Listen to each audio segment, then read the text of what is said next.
All right, guys, so USPA, probably about 15 years ago, maybe longer, came out with a Canopy Risk Assessment sheet. And basically what I want everybody to do, I have tons of pens, is to fill this out and be honest about everything on this sheet. So for example, the first one is number of jumps in currency, and it gives you a 1 through 5 score. Write down the number next to it, and then we total up the score, and then where you fall into the risk quotient is on the back, right? So it doesn't do you any good if you lie on it, right? This will give you a general idea of what type of risk, according to USPA, you fall into.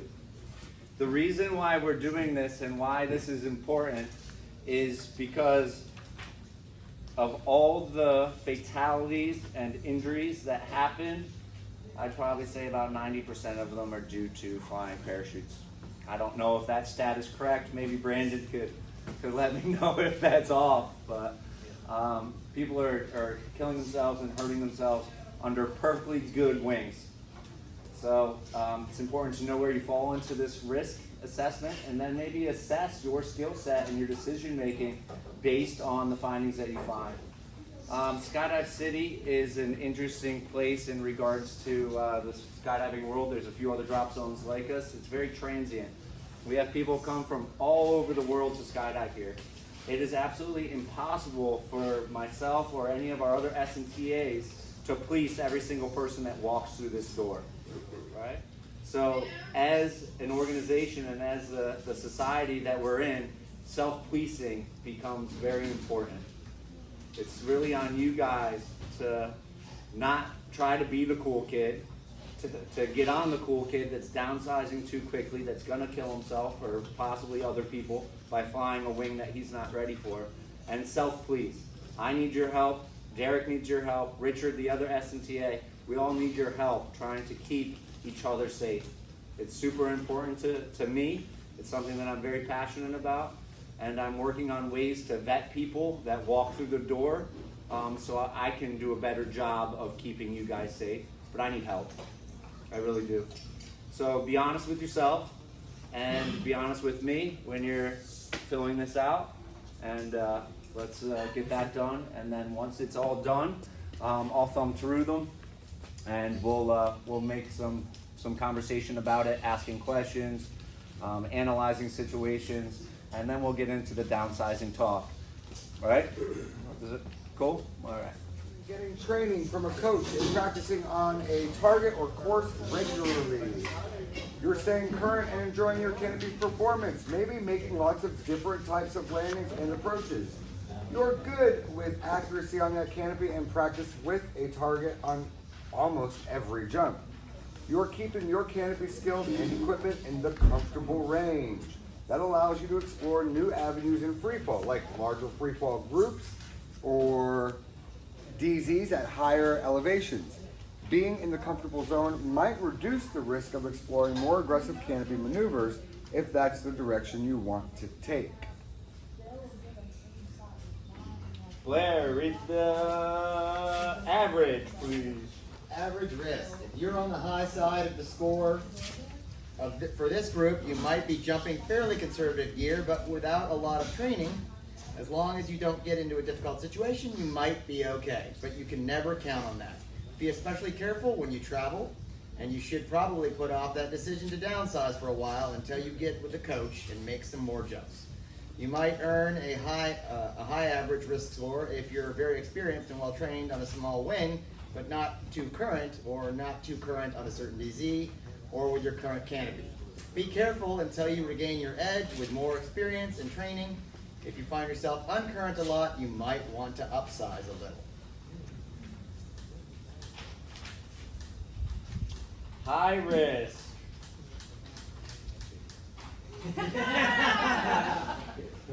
For the record, I'm average risk. This is a bad place. The combination of attributes that add up to high risk were derived from profiles of jumpers involved in the many scores of canopy-related accidents reported to the USPA. This isn't about a bunch of old people telling you not to do something fun. It's for you to see for yourself how you compare to the people in those reports. You may have gotten to this point with the best of intentions, but you should assess how to reduce your actual current risk. You can start by getting training, upsizing, or both. You also after a bad spot, you should not be one of the jumpers who tries to stretch it out to the last couple hundred feet to make it back to the DZ. Pick a safe alternative early. Jumpers who want to learn performance landings and get ready for swoop competition should not move into the high-risk category by getting smaller canopies to train with. To reduce your risk before trying high-speed landing maneuvers, start jumping more, make only high hop and pops, consider downsizing only after your score fits into a low-risk profile. Before going big on landing, train with a coach. Always keep your risk low when learning performance moves. What do you think? All right. If Joey were here, I'd have him read the scary one. I think he avoided safety day just so he didn't have to read it. But yeah, Crispy, read scary. No matter how you got the score, you win a jumpers around you are in trouble. You're jumping a canopy that's too advanced for your experience and currency, and you haven't been trained well enough to fly it safely. You probably should have not continued to jump your current equipment, and you definitely should not visit other drop zones. Overly aggressive canopy pilots, new on DZs, have become one of the DZ manager's biggest headaches. At home, your friends should insist that you land by yourself, away from them. You really should put your current canopy away for a while, upsize to you have the skills to handle your current gear, and please don't try anything fancy on landing. If you feel that you that you got this score unfairly because you brought gear that some people told you would be fine if you jumped it conservatively or were careful until you got used to it, then those people have simply not gotten the message. Advice a lot of people in this sport used to consider a little aggressive but reasonable turned out to be dangerous. Sometimes it takes a while for people to get on the word. Not only does the scary profile describe those in the accident reports, but the accidents themselves have severe consequences for the jumpers and others around them. Frankly, the rest of the jumpers in the sport are sick of it. All right. So, at one point in my skydiving career, I was definitely probably within that scary area, right? I'm old. Cross brace canopies first came out when I was young in the sport, and we didn't have the information that we have now. Now we have access to canopy courses at almost every single drop zone in America. The access to information now is better than it's ever been. What's awesome about that is it's made us a little bit safer, right? But because of complacency and people wanting to progress too fast, there's always people in that scary department, regardless of the information being out there and having access to it. You know, so it's frustrating from a point of view of being an SNTA and a drop zone manager because it scares the shit out of me, right? There's nothing I can do that can save your life if you've snuck through the cracks and you're making bad decisions, right? And that sucks because I care about you guys. And these things are here for a reason. The recommendations are here for a reason. It's not so we can say, you know, you suck, don't fly this parachute. It's to teach you how to get there. And it's about getting there safely and surviving and living and learning through it. And once you're there, then you're there. But enjoy the journey. It's not about getting there immediately. It's about the process of learning and understanding that's super, super important. So I just wanted to say that prior to getting into the different situations that people are in personally. And again, I survived it. I was one of the lucky ones that didn't have the canopy coaching, that would go up there and huck turns, not knowing what I'm doing, way over my head. And I was lucky enough to live through it. So, anyway, cool. So, who here got in the comfortable level? Chris, you did? You just got that parachute. You just downsized. Who you lying to? That Chris. It's not mine. I answered right. You lying to yourself. But work at Skydive. I do a lot of jumps on that parachute. All right. Okay, so the comfortable aspect, you know, that's in my mind where everybody should be. It's definitely not a reality. There never will be. I'm not in the comfortable, right? I will never probably jump a canopy outside of, you know, as far as everyday operations that will ever put me in a comfortable outside tandems and the wing loadings that I have with tandems. Yeah, I knew it.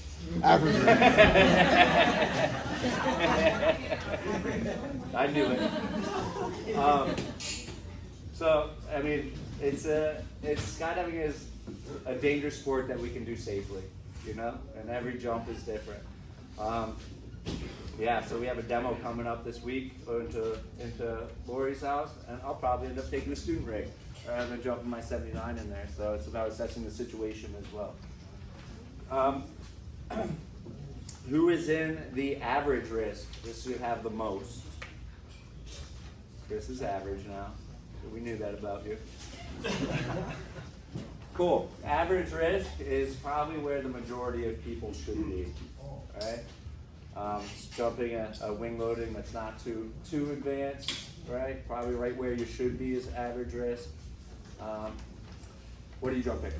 Saber 2 150. Saber 2 150. How many jumps do you have on that wing? 600. 600 jumps on that wing. When you go up on a regular skydive, do you practice brake turns, things like that on a regular basis? I do, yeah, from the conditions that we can allow for it, and depending on the amount of canopies in the air. Okay. Cool. Do you ever dedicate hop and pops to just spending time underneath your wing? No. No? Should. Yeah, you should. Everybody should. Right? Work on keeping that vertical separation, and you get to practice all these skill sets that can be Maybe life-saving. first of the season or something, you maybe a little higher altitude, a little bit of canopy practice, but Yeah, just get reactivated. not dedicated, yeah. For sure. Who else is in the average risk? You're average? Yeah. Me too, barely though. Yeah. I got a 33, which is average, but I have 3 8s in a row right in the center. All canopy related, right? So. Cool. Who else got average? What are you jumping? Apache 135. What is it? Apache 135. An Apache 135. What's an Apache? He's a rigger to land in snare. He has air tech. He's like his brand. Okay. He made canopies for a few years. All right. Gone. Never heard of the Apache. Cool. Do you like it? Yeah, All right. What's your wing loading? barely 1.4. How many canopy courses do you have? 4 flight 1 courses and 8 jumps that I did some bashes and hurt. With Kurt? Nice. So you get lots of training, which is good. Nice. Average? One more average. What are you jumping? Katana 120. Wing loading? Just under 1.7. 1.7. Dedicated jumps to the canopy flight, hop and pop? I've just spent the last couple months competing in FLCPA and Nice. working with Kurt almost every month. Awesome. Awesome. Oh yeah. So jumps on it, probably getting close to 100. Close to 100 jumps on it? Nice. Not bad. Average risk. All right, let's start getting into the nitty gritty. Who is high risk? Tom, how many jumps you got? About 950. 950. How many jumps on your wing? What kind of wing and wing loading? So, yeah, I just downsized to the crossfire. I thought 50 might be like 70 jumps on it. Okay. Canopy courses? 4 of them, 100 and 200. 100 and 200 It series? was flat. Yeah. Flight one. Well, how long ago? I did 200 here last year. I think, something. Okay. 100's been a couple of years. Okay. But nothing on your current wing? No canopy course. Okay. And I was talking to Brad, either go within the first or Somewhat. outside of Right. outside of the flight one course. Cool. Kind of a segue, and I'm not trying to sell canopy courses or any specific type of canopy courses, but there is a canopy course tomorrow. There's a Flight 1 101 course tomorrow. So just so you guys are aware, if you weren't aware, you can hop on that. It's really good. Scott, tell me about your canopy progression, bud. My canopy progression? Yeah. Start with a canopy number you've heard of the unit, 200 square foot 7-cell. Moved to, it was years ago, so it was very docile canopies. First high course canopy I had was a Sabre 170. I jumped that for about 1,000 jumps. And I started progressing down. I got all the way down to Icarus, what was it, 98, something like that. But I've got, right now I've got my load for the last 8,000 plus jumps has been 1.7, between 1.6 and 1.8, just depending on weight. And actually my rating, I just read it through, it puts me in the upper level of comfortable, just because of the amount of competition, courses, jumps, and experience that I have on it. So my suggestion would be is once you get a wing that you're comfortable with, you don't need to push. The canopies are to have fun, but also get you to the ground. Because that's really what lets us go back up and do what we're really doing once we fall out of the airplane again. So I look at my progression as being fairly conservative, even though I had a blip when I was following the trend of trying to go small and fast and do all that stuff. So then I realized it was like the ROI didn't pan out for me, and I wanted to keep doing it for a lot longer. And also I started jumping wingsuits. Yeah, that can definitely slow your canopy progression, downsizing down a little bit, unless you're robbing. Yeah. I didn't hear you. Oh. Yeah, exactly. Yeah. Sean. Yeah. I jumped from below 90. I would say my downsizing has definitely been more aggressive in recent years. So I try to be very aware of that, to be honest. But yeah, I'm the lower end of high risk. Certainly am well aware of that. Well aware of it. I try to be. Yeah. Gotcha. I like my life. You I like like it? my life. So I try to listen and pay attention. So. Good. Is there anybody in this room that is scared? Jerry's and Sebastian. all the scary people avoided safety day. So there's really not anybody in that scary? Congratulations, everybody. That's awesome. That is awesome. Recently, Derek can probably talk on this in a little more detail than myself, but we had to ground a gentleman here that, how many jumps did he have? 48. 40 at the time. 30 or 40 at the time. Purposely grabbed a rig off of the rack over there. That wasn't a student rig. It was one of Joni's rentals with a 170 in it. On purpose, he grabbed it. Then when he got grounded here, he flew from here and he flew over to Texas and was pulling the same shit there, to the point where we were getting phone calls, because they can see on Burble where he made his last skydive, asking about him. And Derek ended up going to USPA, to our regional director, about him. And yeah, it's pretty scary what people are willing to do to put themselves in a really dangerous situation. And not even just themselves. They're putting everybody else in the sky with them in a scary situation, right? So, I mean, I guess the moral of the story at the end of all this is know where you stand in the risk assessment, know your skill set, know when to sit yourself down, be real with yourself, right? And do not progress faster than you should, even if you want to, right? There's so many lessons that we can learn from other people's mistakes that we forget about, right? I mean, how many times have we read the fatality reports and it's impact with ground after intentional low turn? How many times have you guys read that? It's almost once a month. It's fucking ridiculous, right? And we're ignorant, right? We say that can't happen to me, and it's not true. We find ourselves in a situation where you're landing off the drop zone into somebody's backyard with a wing loading that you're not ready for. It's not going to go right. It's not. You know? I would just say one thing on canopy downsizing. The canopies are progressed. They're so stable these days. They fly really well. Probably 95, 98, 99% of the time, if it's over your skill level, you're probably going to be fine. But the 1% of the time, when you don't have the experience to recognize and correctly react to the situation, that's what you're planning on. That's what you're hedging your bets against. That's why there's a progression for downsizing. It's not for the majority of the time when you can do it, but just because you can do it doesn't mean you're capable and should be. I think everybody should think about that and how they approach this. Is there anybody here that would raise their hand and say, I downsized way too fast? Yes, that's your first. Yeah. I mean, there's like 3 of us with our hands up and we're all the old people. I think there's probably some people in this room that still aren't being honest with themselves. Although I'll say, since I started wingsuiting, I have a 107 that I know damn well that I'm not current to jump. So I'll be, if anybody wants a little spinletta, I've got her. But I mean, I know darn well I'm not current right now to be jumping that canopy that a few years ago I was perfectly fine on.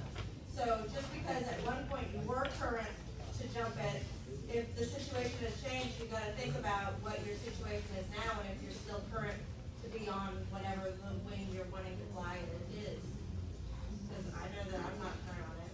So. Right. Yeah. I mean, currency plays a huge deal into not only just downsizing, but canopy flight, emergency procedures, etc. Currency is huge. The safest skydivers on the drop zone are the most current skydivers. People that come out once a month to stay current, or once every 3 months to stay current. Those are the most dangerous people. All right. So if you're one of those people, you should reevaluate whether this is something you really want to do. If you don't have the time and the motivation to stay in it, or maybe take a break from it for a little bit until you do have the time, right, and the motivation to continue on.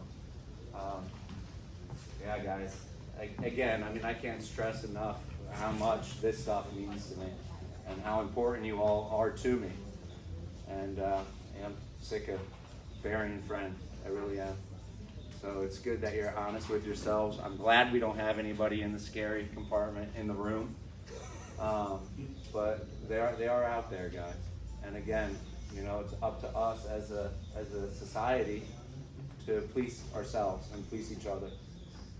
If somebody doesn't speak up, and then the next time that person jumps and they kill themselves, you're gonna feel like shit.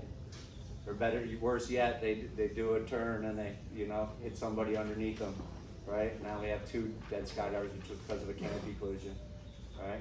So let's keep our fingers crossed that nobody in this room ever has to deal with that guilt, but chances are you might if you don't speak up. So please self-police each other. Sorry about being so somber. Does anybody have any questions about the current wings that they're flying, flare technique, downsizing, or anything they'd like to speak to me about?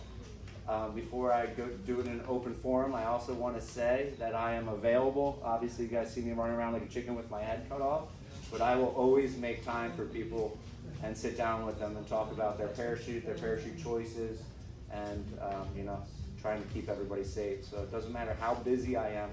I might say, hold that thought, and I'll grab you later, but I will always take the time out of my day to sit down and talk to people about this. So I wanted to say that. So if you don't feel comfortable in this public setting talking about it, grab me and we'll talk about it later. I'm very content on my canopy, but I get a lot of people asking me, can I downsize? What are some things that someone should look for or have to do in order to say, okay, now you're ready for that next step? Sure, that's a question that we all get over and over and over again. And I always tell the person that's coming to ask me if they can downsize, if they're asking me that question, the answer's probably no, right? There's so many skill sets that people should have prior to downsizing. From being able to fly a consistent pattern every single time, to the flare technique, to being able to perform high performance maneuvers if that's what their goal is on their current wing. Whether it's doing a 90-degree turn onto final or a 270, but being able to do those things and do those things consistently in all the wind conditions prior to making the decision to downsize is super important. 9 out of 10, I bet you I could go get on a Spectre, probably 120 and out-swoop all of it, right? Well, maybe not Ryan or Derek, but it's not a matter of the wing. The wing isn't what makes people good at flying their parachute. What makes people good at flying their parachute is taking the time to learn it and understanding the skill sets they need to have underneath that wing and being consistent, right? So those things are critical before downsizing, right? Good question though, did I answer it? Yeah. Yeah? Because I get it all the time, and, you know, somebody might be in a conversation saying, oh, I'm buying this canopy, and someone that's not knowledgeable on it say, oh, that's a great idea, go for it, but instead you say, oh, have you been landing here, have you been doing this pattern, have you, done these skills to warrant that downsize, right? Like in a perfect world, what I'd like to do is be like, all right, get a pro rating on that wing. Once you do that, I'll downsize. Go ahead. Right? Obviously, that's not gonna happen, but that should be the standard. Yeah, I can land here 10 times in a row, declared, right? That should be the standard of, okay, now I'm ready, right? And then we can talk about the high performance aspect of knowing how to fly your parachute, and performing the high performance maneuver with the wing you're currently on before going to the next size. And, it's super important. But, yeah. So, in what situation are you a newer jumper, younger jump counts, and you're just not capable of mastering canopy flight? Because, and I know everybody disagrees with this statement, but the canopy is flying you, as opposed to you flying the canopy. You are a smaller person, or you're wing loaded way too light for it. At what point in time does a lightly wing load, like under sub 1.0, like 0.7, 0.8, start becoming detrimental and start becoming an issue? That's a tough one. That's a really tough one. And USPA and some other high-ranking canopy pilots came out with a series called Fly Like a Girl. And what that did is it addressed the wing loading to canopy size conundrum that smaller people do find themselves in. And what's scary about it is the smaller the wing, regardless of wing loading, the more high performance it is. We're talking about the length of lines, a smaller turn radius, there's all these things that are implicated with downsizing that have nothing to do with wing loading. So it becomes very difficult to say, yeah, you're a terrible canopy pilot, here's a smaller wing, let's see if you fly this one better, because it's counterintuitive. There are some canopy coaches and some people out there that can assess your personal ability and make a personal decision based on all of those factors. But there's nothing broad that can be said, okay, you're a little tiny girl, you should not fly a wing loading higher than this until you have this many jumps, because of that conundrum. But it's skill set based as well. Like I personally like to err on the side of caution and say, well, you're using the winds as an excuse not to fly your parachute and fly your parachute well. Think about it in terms of tandem instructors. A lot of tandem instructors can be very accurate, and our wing loading changes on every single jump, whether I'm taking a 90-pound girl or I'm taking a 240-pound man. So the size of the wing and the wing loading isn't a direct performance-based decision. Does that make sense? Like, why downsize if you can't land your parachute accurately? I don't care what your wing loading is the general answer that I would give to the human. But sometimes it can be a little detrimental to learning. So it's a really tough one to answer generically, unfortunately, and from my point of view. Yeah, that's a tough one. But if anybody hasn't seen the series Fly Like a Girl, I would definitely... What's that? Is that what it's called? Oh, okay. Girls Can't Fly Parachutes. I think it was Fly Like a Girl, but maybe that was a long time ago. Well, it's supposed to get people's attention. Right. But it's not just related to women, though, although, women are generally have the wing loading conundrum more than men just based on stature, right? So, Girls Can't Fly Parachutes. Check it out. Check it out for sure. Sorry I couldn't be more direct with an answer on that one. It's tough. Oh, I know. Anybody else have any questions? Yeah. So, I bought new along the way, and it's been tough to downsize. So, when I went for the 129, and I felt like 2 points on the low end of the high risk. But buying new, I didn't know if other manufacturers would. Icarus just doesn't let you buy a canopy. I mean, I could go on Marketplace and buy, or on the Fun Jumpers page on Facebook and buy about anything I wanted, I did it in the beginning. I bought a triathlon that had crew mods on it, and I only had like 50 jumps on the easy Sussex to let me jump it. I got rid of it, got something else. But as Cam knows, I had to come to him even because with Icarus, would not allow me to buy the 129. Number one, you gotta fill out information, they kind of evaluate your progression, where you're at, and then Matt there was like, nope, I'm gonna let you buy it, have somebody work on it. It actually took me about 6 months, maybe 8 months to get that canopy. And I like that he kind of rolled back my thinking a little bit. I went to Cam, I said, they want a DZO or an STA to sign off on the progression. We worked a little bit, he said, let's be the monster of it and show me a few things, and we'll work from there. So it took a while, but that was working with new manufacturer Icarus, which I've only bought from Icarus. So they do that each and every time. I was wondering if other manufacturers do the same thing if you buy new. Are they scrutinizing kind of your portfolio or where you're at? From my experiences, it depends on the wing. There's lots of wings that you can't get without having experience, especially competition wings. But other than that, when buying new, they put that decision-making process on the dealers, if I'm not mistaken. If anybody has any information on that, then I don't. But it's the dealer's job to analyze the situation and put them in the gear that's right for them. And that's the point of having dealers, is so that, Performance Designs or the other manufacturers don't have to be quite as hands-on with it and can trust the people that they put into place. That's why I can't become a dealer, or you can't become a dealer. It's a very small knit group of people. Does anybody have any information on that contradicts that? That's how I understand it. Cool. What do we do, Cam, if us being the peers, I've been rude to people when I hear them downside, or too soon. I just tell them, I'll pick you up when you guys. Yeah, I mean, but that's not the right way to do it. It depends on the human, man. It's like everybody learns differently. I had a kid last weekend, had 40 jumps. As I was walking by, I just said, hello. And I said, hey, you skydiving now? And he goes, yeah. And I said, oh, cool. How many jumps you got? I'm at 43. And he was literally telling me he was downside. Yeah. And I go, dude, are you serious? That's a little early for you to be talking that. Yeah, so that's a huge red flag, first of all. I was like, I just wanted to grab him and go, let's go find somebody.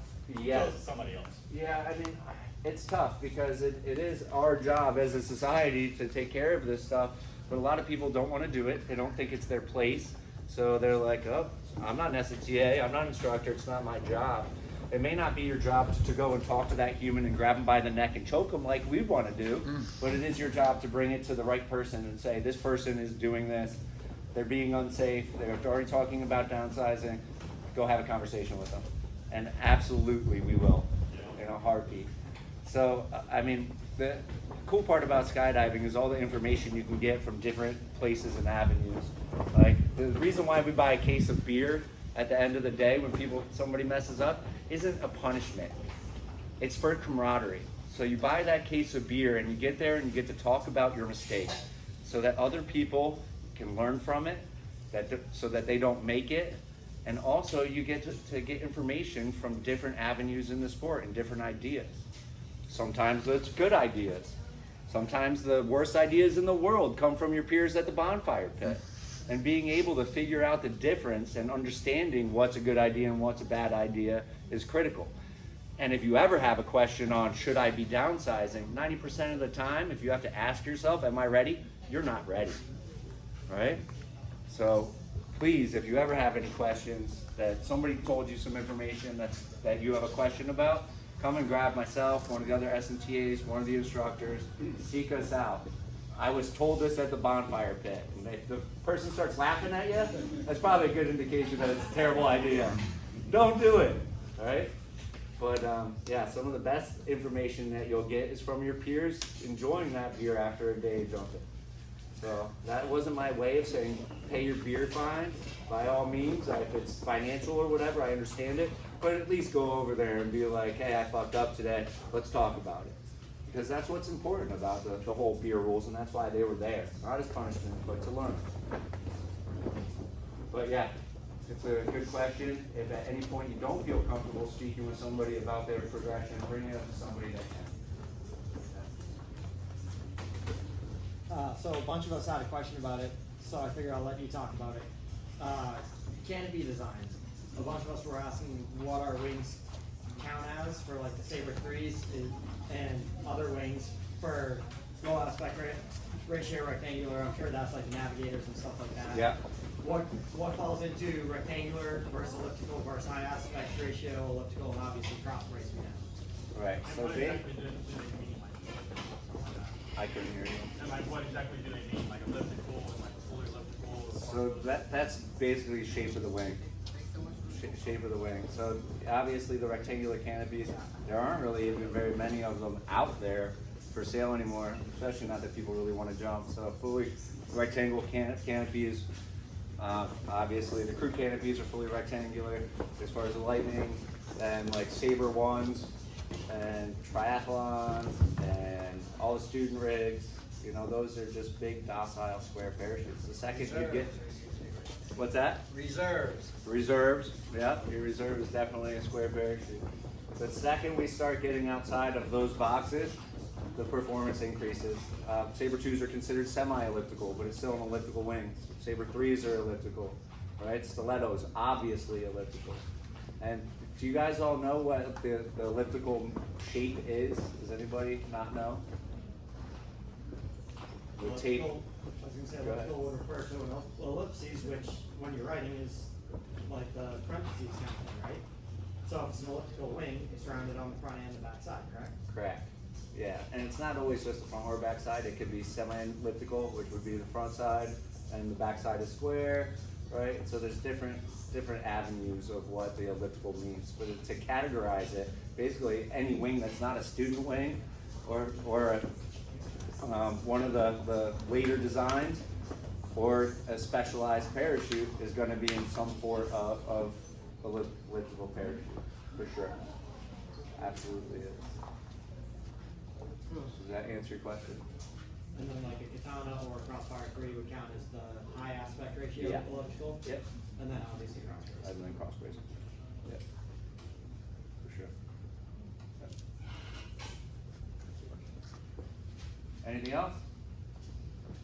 Crickets. Chris? I thought I saw you raise your hand earlier. One thing I will say is different manufacturers measure canopies differently, so a 126 from TD might be measured as a 126 from another manufacturer. So you should be aware of that as well. Yeah. I think Icarus is actually bigger back in the day. I had a 123 that was really a 135 if you measure it like performance design. I'm not sure if that's still true or not, and how they measure their weight. Cool. Well, again, thank you guys for being at Safety Day. Thanks for taking the time to fill out the risk loan and risk assessment. And I'm glad again that nobody's in the scary department. And if you have anything you want to talk to me parachute related at any time, scoop me up, and I will feel free to answer any of your questions at any time. Thanks, guys.